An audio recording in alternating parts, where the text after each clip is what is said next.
এবং দেখব কি পরিবর্তন হচ্ছে।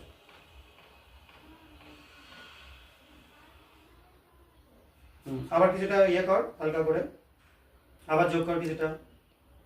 দেখো কালারটা আস্তে আস্তে ব্লু হয়ে যাচ্ছে। এটা তার মানে কি হচ্ছে, যখন অ্যালকালি বা ক্ষারের মধ্যে পড়ছে তখন অ্যালকালি কালি হয়ে যাচ্ছে। এটা ব্লু কালার চলে আসছে রেড লিটমাস যোগ করার কারণে।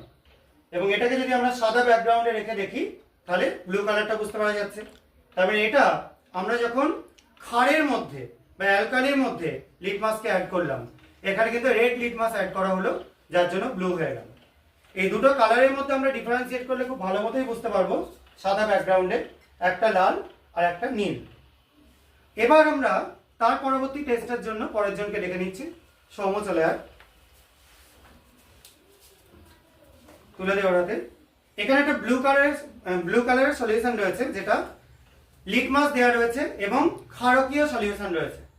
এবার এর মধ্যে একটা অ্যাসিডিক সলিউশন আমরা যোগ করব এবং দেখব কি ঘটে। যদি ইনস্ট্যান্ট না হয় তাহলে আরো কিছুক্ষণ পর অ্যাড করবো। হাতটা এগিয়ে নিয়ে, আরো এগিয়ে নিয়ে, এদিকে তুই সরা, এদিকে। এবার আস্তে আস্তে যোগ কর, অল্প পরিমাণ থেকেই যোগ কর। ঠিক আছে, বাবলস উঠছে।